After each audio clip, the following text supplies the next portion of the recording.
कुछ महीने पहले हमने एक ऐसा भयानक मंजर देखा था, कोरोना की दूसरी लहर, जिसकी याद आज भी आ जाती है तो रोंगटे खड़े हो जाते हैं। चारों तरफ त्राही त्राही मची हुई थी और जिंदगी और मौत के सौदागरों की बल्ले बल्ले हो रही थी। शमशान घाट हो, दवाई की दुकान हो, अस्पताल हो, सभी जगह कालाबाजारी, ब्लैकमेलिंग। हालात पर रोएं या अपने की मौत पर रोएं, उन्हें कुछ समझ नहीं आ रहा था। कोरोना काल तो निकल गया, लेकिन लूट का मंजर बाद दस्तूर अभी भी जारी है। ऐसा नहीं है कि सभी ने लूट मचाई थी। कुछ ऐसे डॉक्टर भी थे, समाज सेवी थे, जिन्होंने सच्चे मन से भी सेवा की थी। लेकिन हम जिस लूट की बात कर रहे हैं वो कोरोना काल से पहले भी होती थी और आज भी हो रही है। हम कर रहे हैं दवाइयों के बारे में आज बात। दवाइयों के दाम इतने ज्यादा हो गए हैं कि एक आम आदमी की पहुंच से बाहर होते जा रहे हैं। लेकिन क्या वास्तव में दवाइयों के दाम इतने ज्यादा हैं जितना हम समझते हैं या जितना हमें दिखाया जाता है? जी नहीं, दवाइयों के दाम उतने ज्यादा नहीं हैं।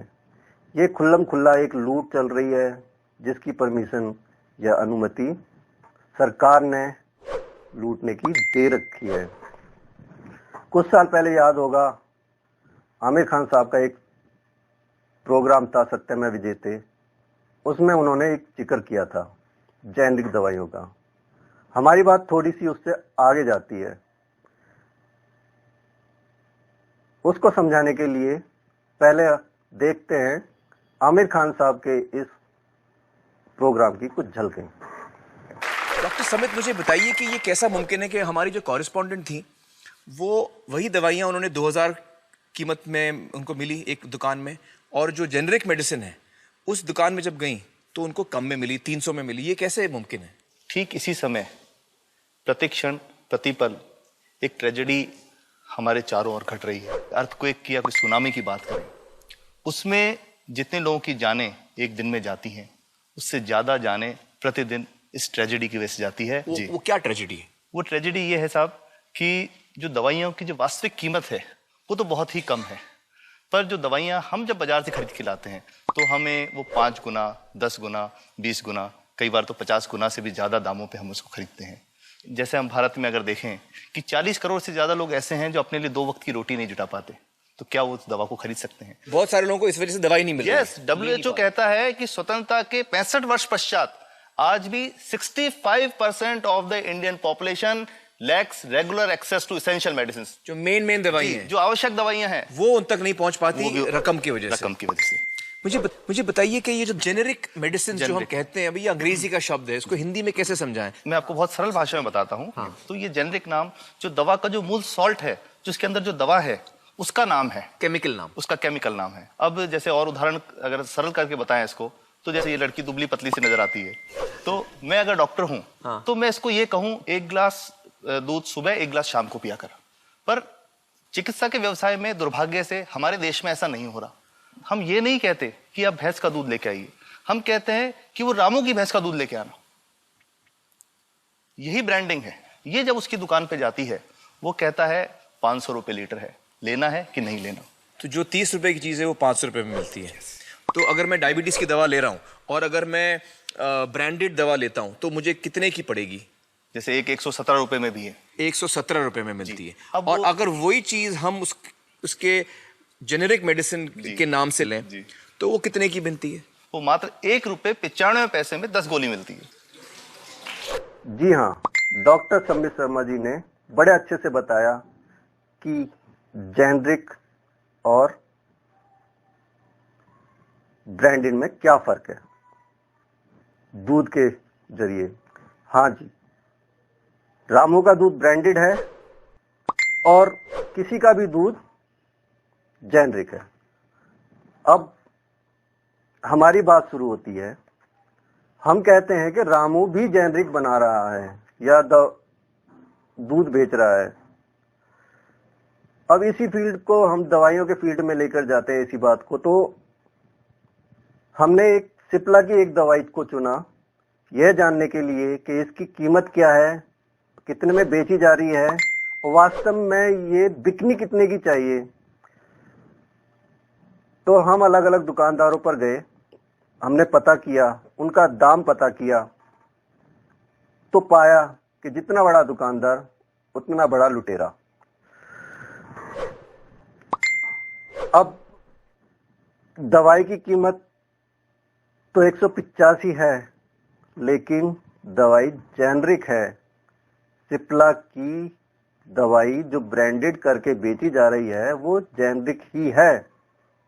अब देखिए, ये दे रहे हो मोंट से पैसे।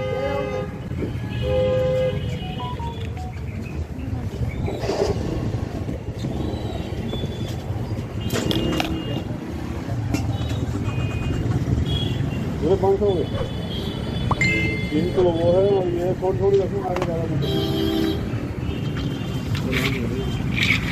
कितने के 90 रुपये की। 35 रुपये की आती है। ये 35 वाली नहीं है भैया, दूसरी कंपनी है 35 वाली जो है। यही 35 की, ये मैंने 35 की दी थी। 35 रुपये नहीं है, दूसरी कंपनी ये 300 रुपये की आ जाएगी। यही तो है, ये भी कितने चाहिए पता? देखो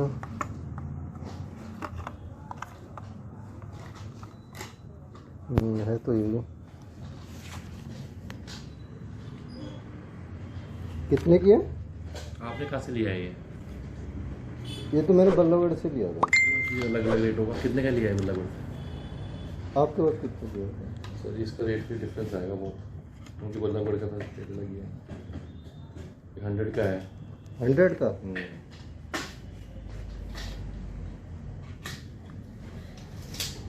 और बिल पे कितने का पड़ेगा? बिल पे तो MRP आ जाएगी इसके। अच्छा, पूरी MRP पे ही आएगा। शेयर लिख लो। और कौन सी कंपनी का होता है? परफेक्ट शालू ले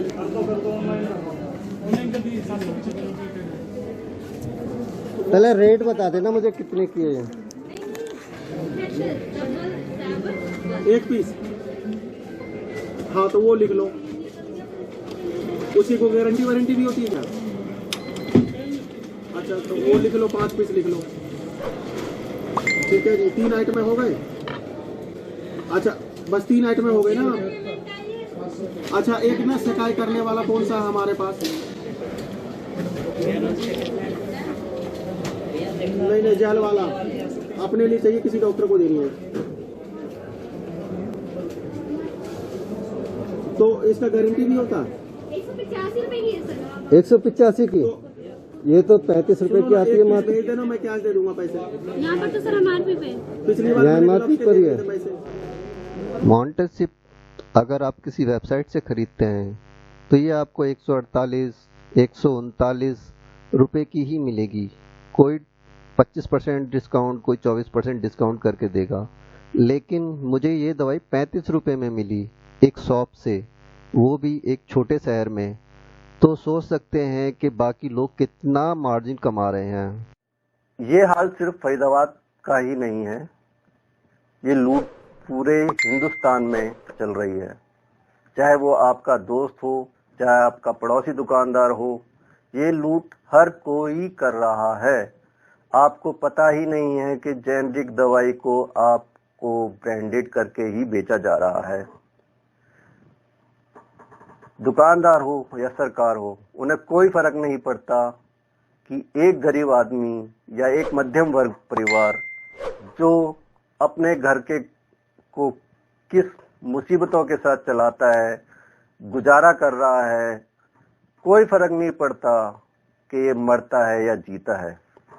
उन्हें सिर्फ अपने मुनाफे से मतलब है।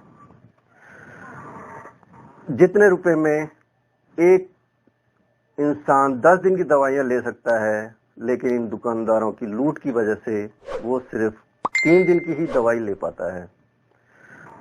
ऐसे में एक मजदूर या कोई भी व्यक्ति जब सवाल नहीं कर पाता उस दुकानदार से कि भाई तुम इतनी दवाइयां महंगी क्यों दे रहे हो, ये तो इतने की है, क्योंकि उसे अपने पहले बच्चे को, पति को या रिश्तेदार को, किसी को भी बचाना होता है। बहस करने से टाइम वेस्ट होता है, जबकि सभी दुकानदार ऐसा कर रहे हैं, उसे मालूम है कि उसे दवाई सस्ती कहीं नहीं मिलने वाली। तो हम एक ऐसे दुकानदार से आपकी बात कराते हैं जिसकी जो 185 रुपए की दवाई मात्र 35 रुपए में मिल जाती है। इनका पूरा साक्षात्कार हम अगले एपिसोड में दिखाएंगे।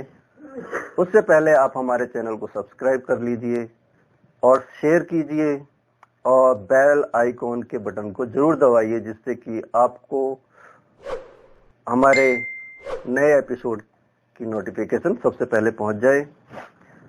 और ये दवा कहाँ मिलती है, ये दुकान कहाँ पर है, इसका आपको पता चल जाए। सिप्ला ब्रांड के बहुत मोस्ट कॉमन प्रोडक्ट हैं, एक पेंटोसिक DSR और एक मॉन्टिसिप LC। आज के टाइम में शायद हर घर में वो इस्तेमाल होती है, बट आज तक 80% जनता को नहीं पता कि वो भी जेनरिक है। वो भी जेनरिक है, उसकी भी कीमत वही 30-35 रुपये है, जो MRP 120 लिखा हुआ है। तो आम आदमी क्या, कोई मेडिकल लाइन का बंदा भी होगा, वो भी नहीं समझा सकता कि ये जेनरिक है, एथिकल है। 185 की टैबलेट तो आप कैसे 35 रुपए में दे पाते हैं? सर देखिए, मैं कुछ वैसे नहीं कहूँगा, बट जो हमारा मोटिव था स्टार्ट करने का, फादर का मोटिव था, वो कभी ग्रीडीनेस नहीं थी कि हम लोग पैसा एक्सेस कमाएं। अपना था कि हमें नीड पड़ी, हमें दवाई नहीं मिली, हमें आगे दवाई देनी है। और मैं ऐसा भी नहीं कहूँगा कि I am not working at a profit.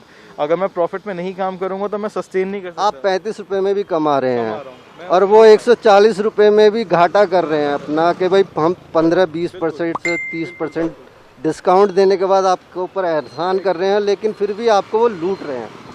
एक जेब कतरा जब किसी की जेब काट लेता है और पकड़ा जाता है तो उसको बहुत मार पड़ती है। इतना मारते हैं कि उसके मुंह से खून निकल आता है कि वो मरने लायक हो जाता है।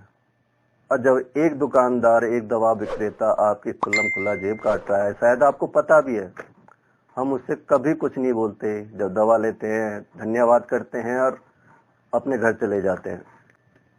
ये जालसाजी पूरे हिंदुस्तान में है। जो बोलता है जूते उसको पड़ते हैं, जैसे कि मुझे पड़ने वाले हैं। और जागरूक होना कोई नहीं चाहता। भाइयों, मंदिर मस्जिद की बहस से बाहर निकलिए, जागरूक होइए, अपने हक के लिए लड़िए। मंदिर मस्जिद की लड़ाई में कुछ नहीं रखा है। भाग 2 में हम वो पूरा इंटरव्यू दिखाएंगे उस दुकानदार का, जिससे हमने 185 रुपए की दवाई मात्र 35 रुपए में ली थी। धन्यवाद और जुड़े रहें हमारे साथ।